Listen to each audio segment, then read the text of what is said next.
What's going on, guys? Derek here from Wilson Audio Labs and OldSchoolStereo.com. Today we're going to talk about the Old School SPL Challenge. Stay tuned so you can find out what it's all about.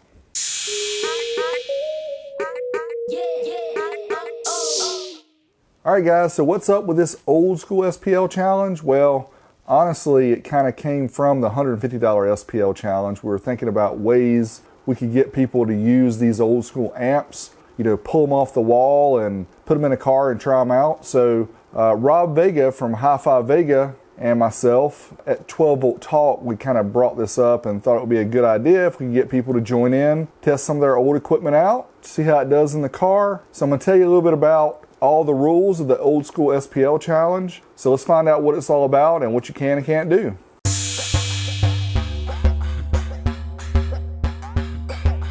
First and foremost, your amplifier has to be manufactured on or before the year 2005. And if you're not aware of when your amp was manufactured, if it doesn't say it on the back or in the inside or whatever, just post it up in our forum and we can help you out, let you know if it's available to be in the competition or not. Now, the big kicker here is, in addition to it to be in 2005 or older, is that it has to be 500 watts or less at 4 ohms. So we broke it down into 4 different classes. Class 1 is 0 to 50 watts. Class 2 is 51 to 100 watts. Class 3 is 101 to 250. And then Class 4 is 250 to 500, which includes the walled class. So what do we mean by walled class? Well, that means if you take a ruler that's a foot, 12 inches.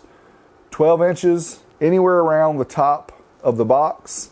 If it touches your headliner anywhere around, then that's considered walled. So you want to stay under that if you don't want to be in the walled class. People don't really understand the 0 to 50 watt deal. That's 4 ohms and that's rated by the manufacturer. So if it's a 2-channel amp, it's rated 25 watts by 2, that's 50 watts. That would be in the 0 to 50 watt class. That's how it works. So the good thing about this is it limits people for the amount of power they can use, and it makes them be creative. The other thing is the vehicle has to be sealed up, windows sealed up, and your meter has to be placed somewhere on the windshield. We're not doing kick panel, we're not doing it in your seat, we're not sticking on your head. You big dummy! No, it has to be on the windshield somewhere with all the windows and doors closed up. So we just figured that will be kind of more of the old school way. Now, people have asked about using microphones and audio control, old school stuff with the mics or the Linear X, things like that. No, we are requiring you to use a pressure sensor such as TermLab, SPL Labs, or SSA APM. If you have one that you're not sure of, just post it on the Facebook group. You can also find more information on OldSchoolStereo.com. But if you go to the Facebook group, that's where we have most of the information. So there you have it. The Old School SPL Challenge involves old school amps, 2005 and before, and there's no restriction to the subwoofers, to the quantity, to the size, to the year they were made. You can go buy brand new ones right now, put as many in your car as you can. The only thing is they cannot be north of the B pillar. They have to be behind the B pillar. So that means you can't put stuff in the front seat, can't put stuff beside you in the front seat. It has to be behind you. So that's really the only restriction for the subwoofers. You can put as many as you want. Even if you're in the 0 to 50 watt class, you can put 8 15s in your car if it'll work. If you can somehow get your 50 watt amp to power them, then more power to you. But the biggest thing about this too is the cheater amps. You know, we talk about cheater amps all the time in old school, how much power these old cheater amps made. There's a lot of amps that are under 50 watt rated that actually do close to 1,000 watts. So if you guys know what those are, then you might have a little heads up, or if you have one or have a buddy that has one or can borrow one, whatever. You know, the Orion 225 HCCA is probably one of the most popular cheater amps ever made. But as I've found, and you guys who've watched my videos over the years have seen, we found some other kind of gems too that were made prior to 2005 that would work for this challenge. But it's all about having fun. You can enter in all 4 of the categories, but you can only win one of them. So you kind of have to pick which one you want to win. You can check the leaderboard. Again, we have it on OldSchoolStereo.com. We also have it on the Facebook group, and find out who's ahead, what kind of numbers. We've already got guys pushing 150, already pushing 150s, sealed up on the windshield, old school amps. That's very cool. So make sure you check it out. Join in if you can. Have some fun. Just use whatever you have. Pull stuff off the wall. Just have fun. That's what it's all about. We do plan on having some prizes. We're working with getting some sponsors right now. The challenge goes through October 21st, 2019. So join in if you like to. We'd love to have you join us and have some fun with some old school SPL. That's what I'm talking about. Actually, in this video, I'm going to show you two different runs of two different old school amps here in the 37 Ford with Savard 8s behind the seat. Totally not set up right. This was just to find out what kind of numbers I could get out of these amps in this car. So stay tuned if you want to see that, and we will see you next time. Till then, you know where I'm at. I'm out of here. Here we have the Lanzar 50C on the bench, wired up to the Yanlong 80 amp per hour batteries. You can see we're charged about 14.9. We have the 80 PRS Pioneer here, and we have some 8 gauge speaker cable going into the 37 Ford. And there are the Savard 8s in the custom box I had built. And you can also see we have the term lab. There's the term lab.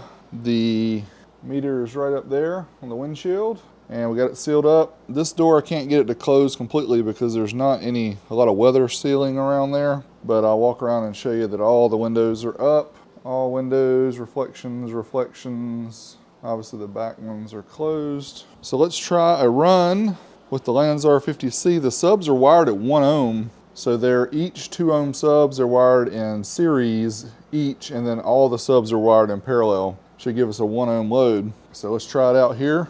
See what we get from the Lanny. Let's try 42 hertz. Here we go.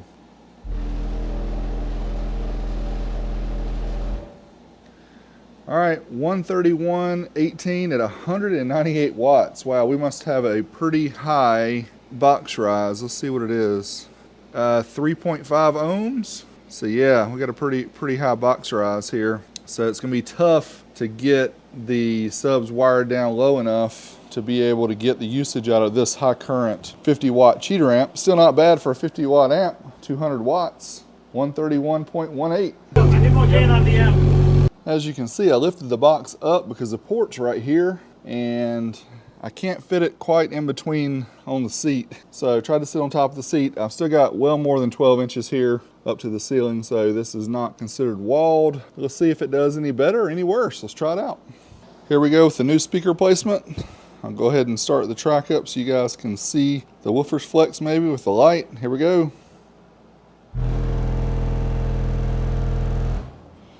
All right, let's see what we got. A little bit better, almost a 132, 131.93, cool. Now we have the Crossfire CFA-30HC wired up here on the test bench. Again, connected to the 80 amp per hour Yanlong LTO bank with the custom bars by Toolmaker Metalworks. Pioneer PRS 80 here. Again, we have it hooked up through 8 gauge wire going into the Savard speaker box here. It's got 4 8s slot ported, tuned to about 32 hertz, but we still have the meter up here on the sealed up on the windshield. All the windows are closed except for a little crack in the door that I can't close all the way. Anyway, let's try it out and see what we get on the Crossfire. All right, Crossfire 30HC, here we go, 42 hertz.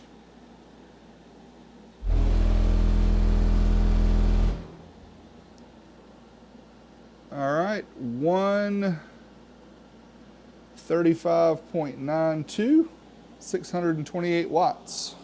All right, here on the Crossfire, bumped up the volume and the gains just a little bit. Let's see if we can bust a 136. Here we go, 42 hertz. The amp going to protect. Huh. All right, yep, the amp must have gone to protect because it shut down. So we got a 135 at 611, and what was our, we're at 3 ohms, interesting. All right, turn the gains down just a little bit here on the Crossfire, see if we can keep it out of protect. Let's try the 42 hertz burp again. Here we go.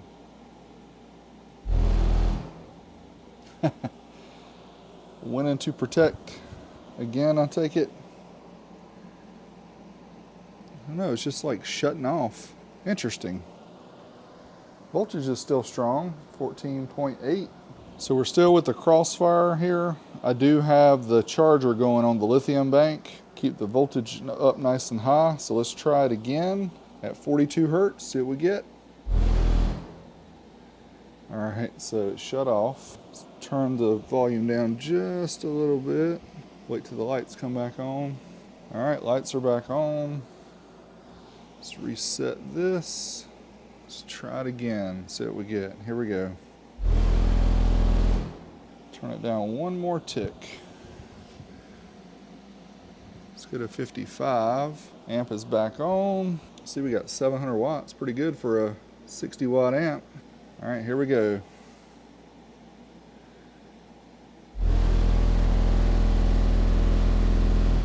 $136.42, 687 watts.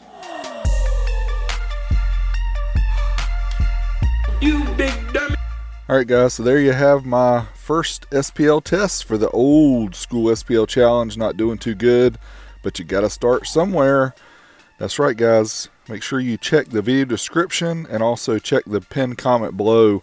I have a link to where you can find more information about all the rules, all that good stuff. Thanks as always for supporting Old School Stereo, including Travis, Jay, Matthew, Marcus, Jesus Tire, Soundstream Registry, High Five Vega, Big D. I'm out of here.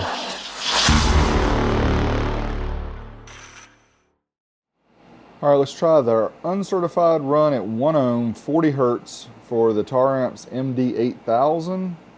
It's very interesting. The signal light is showing here, although there's no signal going to the amp from the head unit, so not sure what's up with that. It's also showing 1 watt when we haven't sent any signal yet, but let's try it out, see if we can get 8,000 watts, 1 ohm mono.